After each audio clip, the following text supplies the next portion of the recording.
It began with a knock on a cold winter night and a red lantern that never meant good news. What Roman soldiers really did to captured queens will turn your stomach, not because it was always loud or theatrical, but because it was ordinary, methodical, and performed under the color of law. Picture a small household in the city, shutters latched against the wind, a noble girl's hair still pinned from the evening. A sealed scroll arrives. Men in armor wait in the courtyard. The lantern throws a thin, ruthless light across a threshold that, for one family, would never be crossed the same way again. Her name was Flavia, a name chosen for her because it sounds like any of them, a daughter whose life was folded into alliances and dowries long before she could count. She was 14 the night the Empire reached through the shutters. In a world that called certain women honor, the Emperor's summons turned that honor into a verdict. Families were told it was a favor, a reward. They added laurel to their cups and read the language of obligation as if it were a benediction. In truth, the summons was an instrument. It flattened names. It rearranged bodies into property. If this opening shocks you, hold that shock.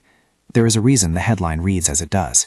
History remembers the drama of emperors and battles, but it often buries the quieter cruelty that happens in gilded rooms. To tell this story, we must look at a man who had the power to make those rooms into prisons. His name was Caligula, Gaius Julius Caesar Augustus Germanicus. And to understand what happened to women like Flavia, we must trace how a child of promise became a ruler who could weaponize desire as policy. Caligula's life began with light and mourning. He was the grandson of Agrippina the Elder and son of Germanicus, a celebrated commander whose popularity with the legions and the people intimidated the imperial household. After Germanicus died under suspicious circumstances, Caligula grew up shadowed by loss and suspicion. He spent years under the watch of Tiberius, isolated on Capri, a boy who learned early that closeness could turn into strangling control. There was a fever in his early 30s, the illness that some sources say changed him, and when he emerged he had the trappings of an emperor without many of the restraints his early life might once have instilled. Power in his hands did not lead to magnanimity. It became an engine. Caligula relished spectacle and humiliation in equal measure. He moved from a candidate for popular glory to a ruler whose impulses were increasingly capricious, violent, and cruel. The palace, which ought to protect, became a laboratory for dominance. Where some emperors sought to cultivate loyalty through law, Caligula made loyalty itself the currency by which he purchased his pleasures. He learned that he could command not only a man's wealth but a man's flesh and the bodies of the people around him. They were reorganized into a system that made them legible, tradable, and, crucially, invisible as persons. The psychological machinery was slow and precise. There was waiting, an engineered boredom that erodes resistance. There were alternating moods, sometimes gentleness, at other times sudden and arbitrary cruelty. In that atmosphere, identity erodes.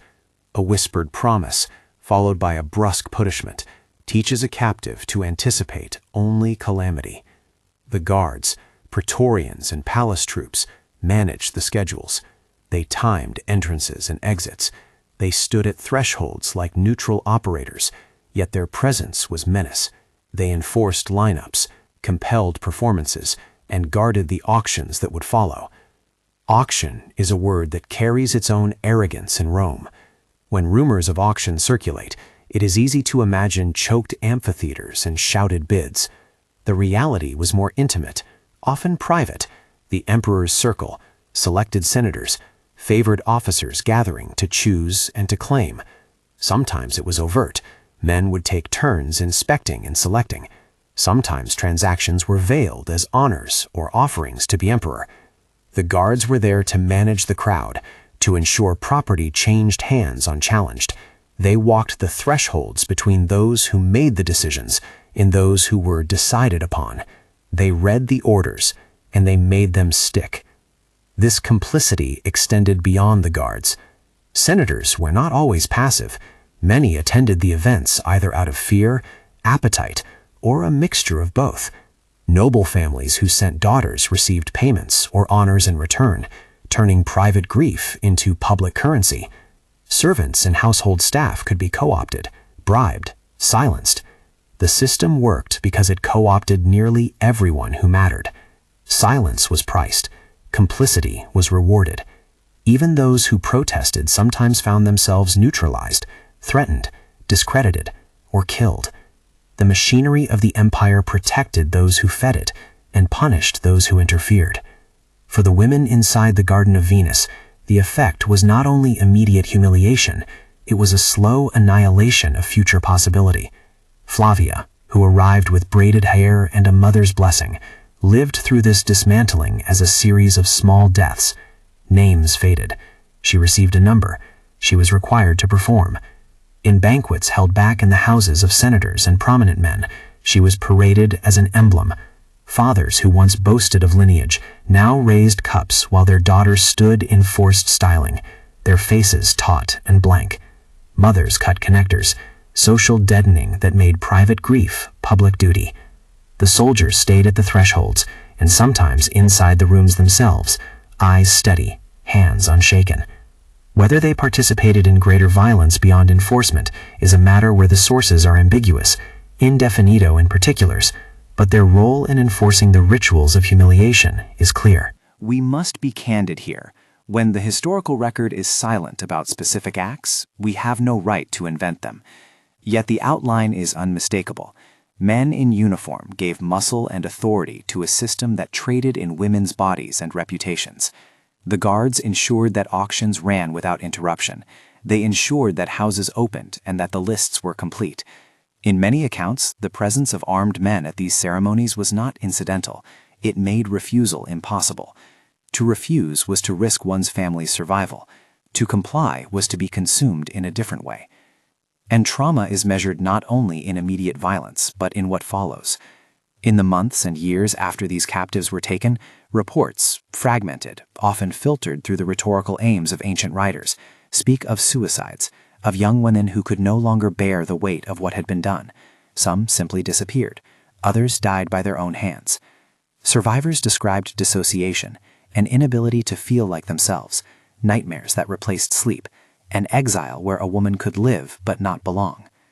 Flavia returned home once. She was wrapped in riches, as if cloth could restore what had been stripped away. She came back gold-clad, presented at parties as a testament to imperial favor, told to marry as if she were an unmarred bride. But she was a shell. She moved through the city like a relic, admired but untouchable, mourned in a way that only emphasized the wrongness of her state. She could not marry easily. The notion of union requires consent and trust that had been stolen. She could not reliably find work or purpose because her reputation had been compromised by being an imperial gift. The state, having used her as a tool, then returned her as a blemish and expected gratitude. This was not an aberration of a single night. It was the design of a system that enabled predation. If the emperor desired, the empire provided the means. The Praetorian Guard and palace soldiers were the mechanism through which private pleasure was public policy. They stood guard, they enforced lists, they secured the rooms where choices were made. When men in power profited from humiliation, those under their command often profited too, whether through bribes, status, or fear-driven obedience. Complicity was diffuse. Families that accepted payments, senators who attended, servants who were bought, and soldiers who turned orders into reality. For some, the only escape came with a blade. On January 24, 41 AD, the city erupted in violence that would end Caligula's life. Conspirators, including officers within the Praetorian ranks themselves, turned their swords on him. He was stabbed multiple times, felled just as he had felled so many others. The assassination was bloody, abrupt, and decisive, a rupture in the methodical cruelty he had orchestrated. But this rupture did not equal liberation for the women of the garden. The death of the man who commanded the machinery did not dismantle the machinery itself. When Caligula fell, chaos followed. Some of his bodyguards, those sworn to protect him, reacted with frenzied loyalty that inflicted further carnage. The palace was a scene of slaughter and flight. In the confusion, some captives might have tried to escape. Others were recaptured by panicked soldiers trying to restore order. The violence of the assassination was not a clean justice. It was another eruption of the same system's internal contradictions. Those who enforce can become both victims and executioners when the center collapses. In the days that followed, political survival demanded smoothing over. Claudius, who would succeed Caligula, faced the problem of a city steeped in scandal and a court that had lost its master. The solution offered was a managerial one: payouts, restitutions, and a posture of normalcy. Families received money. Some girls were returned to their homes draped in riches. The state handed out compensation in exchange for silence. The message was clear. The empire would honor contracts and repair reputations as long as the past remained buried. The restitution often functioned as an erasure. It framed trauma as an economic disruption rather than a crime. Money buys quiet. It does not restore names. This aftermath is the cruelest part of the story. The returned girls were paraded as evidence of imperial clemency, his victims repurposed as tokens of the emperor's final generosity. Yet the spectacle of money and jewelry did nothing to repair what had been stolen. Agency, trust, the ability to make free choices. Forced into a narrative of reconciliation, they became both survivors and relics. Many lived the rest of their lives as witnesses to a violence that polite conversation refused to fully name. What is the lesson? At first glance, it is simple. Tyrants abuse power. But the deeper indictment is systemic. This was not merely Caligula's personal pathology. It was a culture that allowed longing for spectacle to override law, that rewarded silence and incentivized complicity. Power found its administrators among the soldiers, the guards, the senators, the families willing to accept payment or prestige. The soldiers were not always the architects, but they were indispensable executors. They enforced scrolls, they opened doors, they ensured that auctions happened without contest. Their role was procedural and brutal. The presence of a weapon makes all otherwise theoretical threats real. We must be careful, however, to calibrate our language where the record is unclear. Some of the worst details modern imagination might fill are indefinitive as to who did what and when. Ancient sources are intermittent and partisan. When they speak of soldiers parading girls, when they record auctions and lists, those are the contours we can trace. But to claim specific acts beyond what is attested would be to rewrite history into a horror story. The horror stands without sensational invention. The soldiers enforced. The soldiers participated in rituals of humiliation and made refusal impossible. The precise nature of every act behind closed doors may remain murky, but that murk is itself a sign. Societies often cloak shame in silence. The ethical weight of this silence is enormous. Consider the families who counted reputation as currency. Consider the senators who attended banquets as an acceptance of the same currency. Consider the Praetorian ranks who, by enforcing orders, normalized cruelty as duty. The circle of responsibility was wide. To single out only one figure would be to misdiagnose the disease. Power is compiled, and cruelty is socialized. It runs through courts, houses, and barracks. The title that opened this story, What Roman Soldiers Really Did to Captured Queens, uses urgent language for a reason. Queens in this headline is rhetorical shorthand for captive noblewomen presented as imperial property. It is a provocative frame because the story itself demonstrates how language can convert persons into symbols. The soldiers had roles that made the conversion possible. They enforced the emperor's will. They guarded the thresholds of humiliation. They made empire palpable in the bodies of young women. There is another, quieter consequence: the long-term psychological ruin. Survivors, if they managed to walk away, often carried invisible wounds. Some were institutionalized by the mental practices of the time. Others were married off to men who could not imagine intimacy, who were taught to see them as signs of the family's endurance rather than as persons with interior lives. The state paid for reputations, but what price could it put on sleep lost to nightmares, on the splintering of an inner life into fragments? Memory matters here. When Claudius bought silence, he did more than compensate. He shifted the culture's memory. Monuments were repaired, tributes were paid, and the public narrative moved on. But to forget is to collude. When a society smooths its trauma into a ledger, it absolves itself without true atonement. To remember, conversely, is to keep a wound visible enough to prevent a repeat. The final moral of this story is not merely that soldiers enforced cruelty, although they did. It is that systems create conditions for cruelty, and systems are maintained by those who profit from or fear the loss of them. So what did the soldiers really do in this story? They stood at thresholds and turned directives into practice. They carried out lists, they managed auctions, they guarded the corridors where girls learned to count their days. They enacted the empire's indifference with muscle and institutional authority. In some instances, they may have crossed lines that history cannot fully document. In others, their complicity is as clear as any ledger. The exact texture of every act is indefinito when the records are sparse, but the shape is unmistakable. The military presence made coercion possible and kept shame unchallenged. There is another question, one you should ask. Why do we, centuries later, feel unease at the memory of such acts? Perhaps because our societies still harbor institutions that reward silence and obedience more than justice. The story of Flavia is not merely ancient pathology, it is a cautionary mirror. When institutions prioritize prestige and power over the dignity of persons, when they privatize outrage into payments and hush money, they replicate the conditions that allow abuse to flourish. And when we say soldiers, we should not only mean men in armor, we mean the apparatus by which authority is executed and rationalized. In the end, naming matters. To call these women queens is to give them back a portion of the dignity that was denied.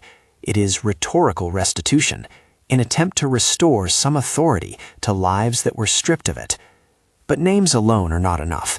We must also insist on memory, the lists, the scrolls, the red lantern at the door, the bracelets and numbers, the silent dinners where fathers raised cups while inwardly dying.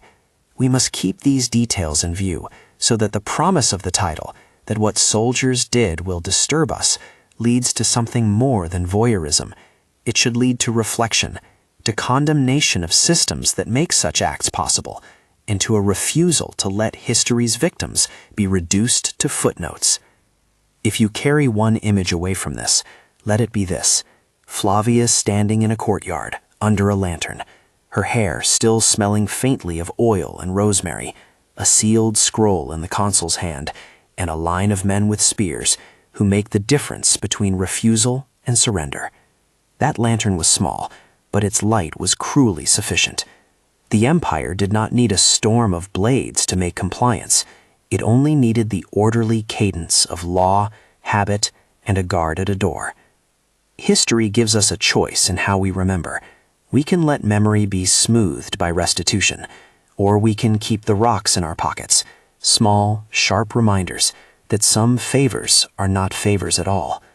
The soldiers were not the sole architects of this violence, but they were essential instruments.